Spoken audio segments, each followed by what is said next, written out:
पेश करने का एक जो विशेष अवसर रहा है या विशेष मुद्दा है, वो है जो आप लोगों ने देखा होगा कि इस देश में जो इलेक्ट्रॉनिक मीडिया के द्वारा इस देश में एक चुनाव का परिणाम घोषित किया गया या एग्जिट पोल देने का काम किया गया। इससे देश में इंडिया गठबंधन को जो इन्होंने एक गलत आंकड़े पेश करने का काम किया, यह मैं सरासर कह सकता हूं कि यह एग्जिट पोल जनता का नहीं है, यह एग्जिट पोल सरकार का है, सरकारी है और यह बीजेपी दफ्तर में बनाया हुआ एग्जिट पोल है, जिसको हम जनता का एग्जिट पोल नहीं मानते। जनता का एग्जिट पोल अगर जो कोई है तो वो है ये 295 का जो एग्जिट पोल है इंडिया गठबंधन के पक्ष में दिखाई पड़ रहा है, यही असली एग्जिट पोल है।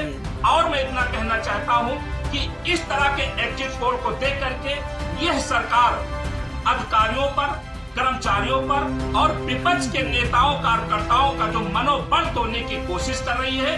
इससे विपक्ष के नेता दबने और डरने वाले नहीं हैं। हम लोगों ने यह जो पूरा चुनाव था हमारा, हम देश के मुद्दे पर लड़े हैं, संविधान के मुद्दे पर लड़े हैं, लोकतंत्र के लिए लड़े हैं, अपनी देश की बेटियों के लड़ने का काम किया है, बेरोजगारों के लिए लड़ने का काम किया है और इतना ही नहीं, अपार जनसमूह हमें मिलने का काम किया। मैं इतना कह सकता हूं कि पूरे उत्तर प्रदेश में भ्रमण करने के बाद ये कैसे साबित हो सकता है कि इलेक्ट्रॉनिक मीडिया वाले, ये अलग अलग चैनलों ने ये जो गलत सर्वे, गलत आंकड़े देने का काम किया है, इसको मैं दुत्कारता हूं, ये नहीं मानने का काम करता हूं। अगर जो मैं मानता हूं तो मैं जनता के बीच रहने वाला नेता हूं, जनता के बीच में पूरा चुनाव रहा हूं और जनता ने जो आंकड़े दिया है 295 प्लस इंडिया गठबंधन की सरकार बनाने की ओर अग्रसर, यही आंकड़ा 4 जून को आने जा रहा है और 4 जून को जो नतीजे आएंगे वो इंडिया गठबंधन के पक्ष में आएंगे, इंडिया गठबंधन की सरकार बनेगी और हम लोग एक बात कह करके अपनी बात आपको अवगत कराएंगे। हम लोग हर मतगणना में एक हाथ में डंडा, एक हाथ में झंडा लेकर के मतगणना के स्थल पर भारी संख्या में हम अपने इंडिया गठबंधन के कार्यकर्ताओं, नेताओं और समर्थकों के साथ उपस्थित रहेंगे। किसी भी प्रकार की अगर ये सरकार हीला हवाली करती है, बेईमानी करती है, तो इसके लिए हम लोगों को, ये देश का मामला है, संविधान का मामला है, इसके लिए हम सब कुछ अपने देश के लिए करने के लिए उतारू होंगे और लड़ेंगे, भिड़ेंगे, जेल जाएंगे, लाठी खाएंगे, लाठी मारने का भी काम करेंगे। अगर जो हमारे देश पर खतरा पैदा हुआ, लोकतंत्र पर खतरा पैदा हुआ, तो उसके लिए जयकरण वर्मा सहित इंडिया गठबंधन के सभी नेता सड़कों पर आंदोलन करने के लिए तैयार रहेंगे।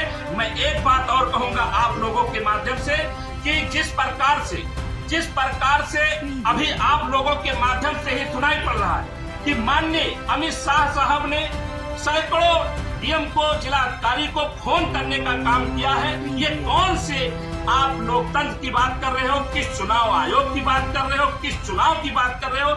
ऐसा चुनाव इस जनता भारत देश की नहीं चाहती। भारत देश की जो जनता चाहती है वही हम भी चाहते हैं। हम चाहते हैं कि अच्छे से मतगणना हो, सुचारू रूप से चले और जीत इंडिया गठबंधन की ही होगी। उनके द्वारा बनाया गया बीजेपी का जो ये आंकड़ा है वो धरा का धरा रह जाएगा।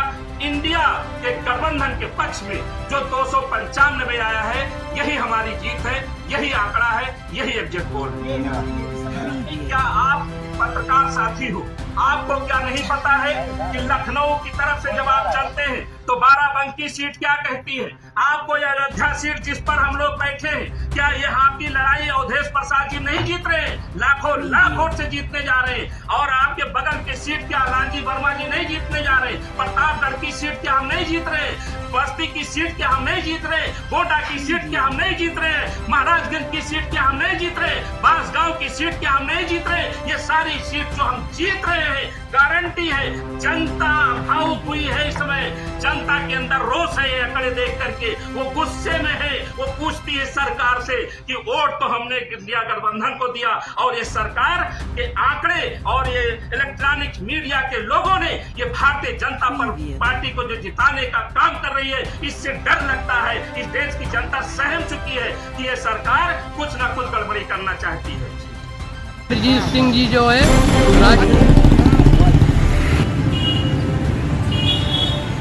देखिए, अयोध्या लोकसभा 54 में चुनाव संपन्न हुआ है। यहाँ मशीन रखी हुई है GIC स्कूल में। हम यहाँ समाजवादी पार्टी की तरफ से मशीन की सुरक्षा में पूरी यूनिट हमारी लगी हुई है। चारों तरफ से हम लोग घेरे हुए हैं और मशीन की सुरक्षा के लिए एकदम रेड है। क्या नाम आपका है? और देखिए, इस समय भीषण गर्मी पड़ रही है।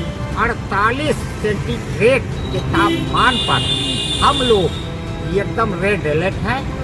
और कोई अगर आ जा रहा है तो बाकायदे हम लोग देख ताक रहे हैं। रात को और दिन में दोनों ड्यूटियाँ बराबर लगातार चल रही है और हम चुनाव तक लगातार यहाँ रेड अलर्ट रहेंगे। अयोध्या में मशीन की सुरक्षा।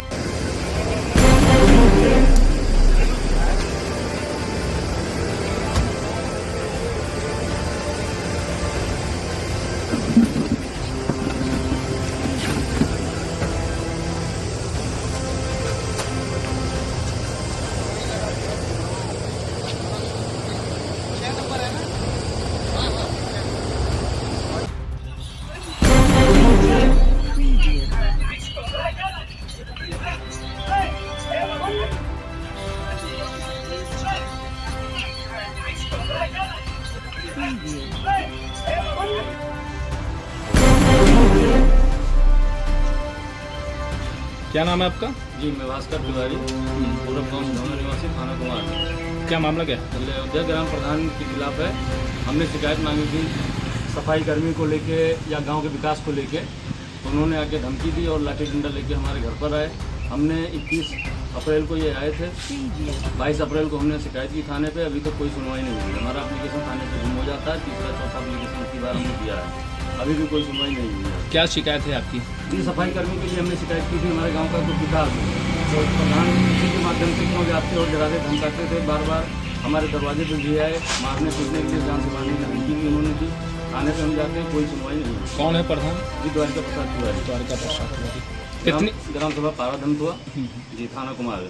कितनी बार आप थाने के चक्कर लगा चुके हैं? कई बार लगाए हैं। चौथा एप्लीकेशन हमने दिया है। चक्कर तो हमने कई बार लगाया। संबंधित अधिकारी क्या कहते हैं इस मामले में? देखा जाएगा, चलिए हम आपको बुलाएंगे, चलिए हम आएंगे बोल के वहाँ से हमको वापस कर देते हैं। कोई कार्रवाई नहीं। आखिर प्रधान द्वारा जो है आपको क्यों इस तरीके से आपको प्रताड़ित किया जा रहा है? प्रधान थोड़ा दबंग टाइप के हैं। इनकी थाने पर उठना बैठना है, ये तो पहुँचाते रहते हैं, इसलिए हमारी कोई वहाँ पे सुना नहीं जा रहा है। बीते 21 अप्रैल को आपके द्वारा बताया गया कि आपके घर पे हमला किया गया। कौन कौन आए थे? ये द्वारिका तिवारी, उनका लड़का, उनके भाई, उनका लड़का, 1-2 लोग बाहरी भी आए थे। जी, क्या क्या हथियार से? लाठी डंडा और हथियार वगैरह लेके अवैध जान से मारने की धमकी दी उन्होंने। हमारे घर तक भी घुसे, लेकिन हम उस टाइम पर थे नहीं।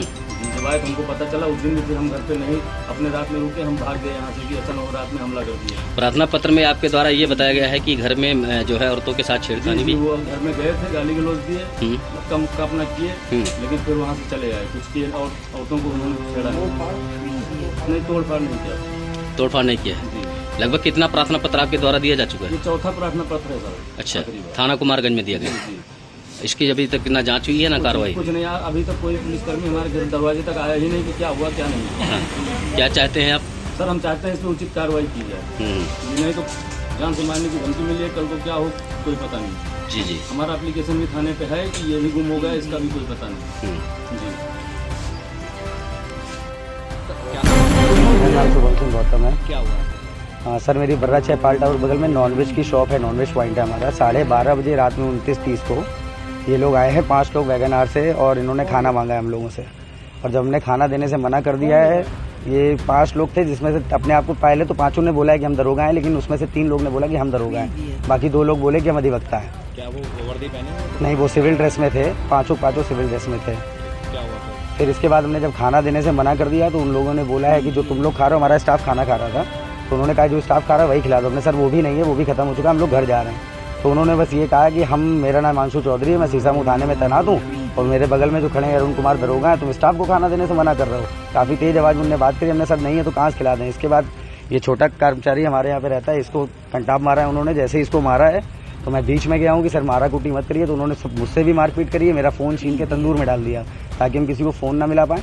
इसके बाद में सरिया जो तंदूर में लगती है वो सरिया मेरे उन्होंने यहाँ पे मारी, फिर एक लोहे का खच्चा था वो मेरे यहाँ आँख के पास में इन्होंने मारा है। किसी की नहीं सुनी, 112 मिलाया गया है, 1:30 बजे के लमसम 112 आई है, 112 के सामने भी उन्होंने हाथापाई करी है। और इसके बाद जब प्रशासन वहाँ पहुँचा है, प्रशासन ने स्वयं गाड़ी अपने सामने उन लोग से लगवाई है। मैं चलती गाड़ी के बोनट के सामने था। हम आज कमिश्नर ऑफिस आए थे जब मेरी सुनवाई थाने में नहीं हुई है। कमिश्नर साहब ने कल शाम तक रिपोर्ट मांगी है, डीसीपी साहब से बात करी है और एसीपी सर से हम लोग को मिलने के लिए बोला गया। कहाँ आपकी दिक्कत है?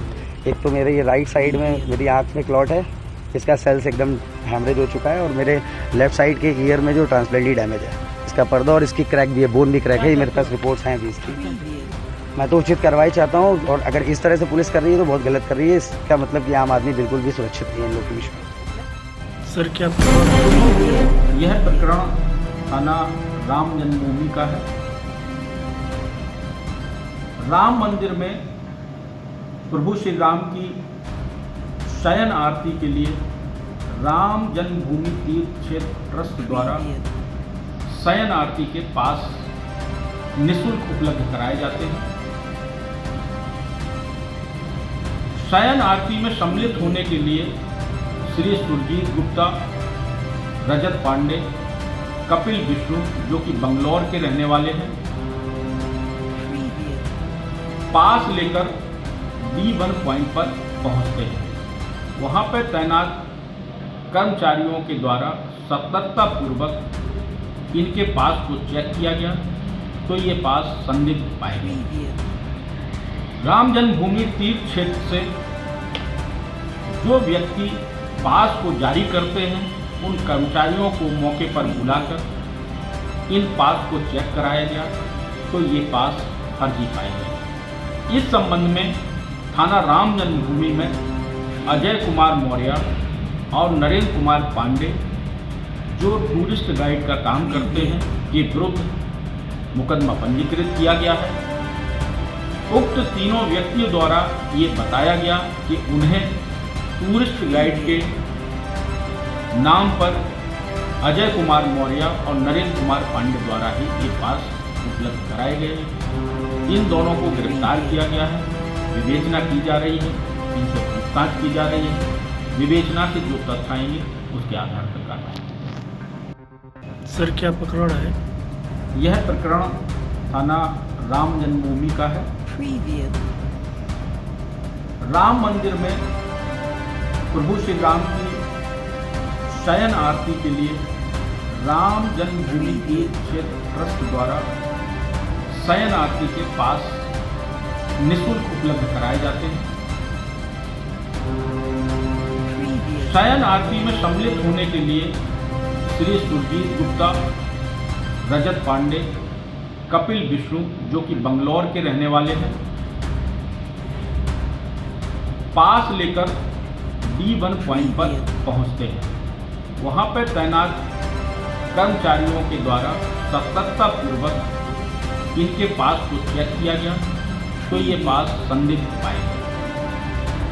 राम जन्मभूमि तीर्थ क्षेत्र से जो व्यक्ति पास को जारी करते हैं उन कर्मचारियों को मौके पर बुलाकर इन पास को चेक कराया गया तो ये पास फर्जी पाए गए। इस संबंध में थाना राम जन्मभूमि में अजय कुमार मौर्य और नरेंद्र कुमार पांडे जो टूरिस्ट गाइड का काम करते हैं के विरुद्ध मुकदमा पंजीकृत किया गया है।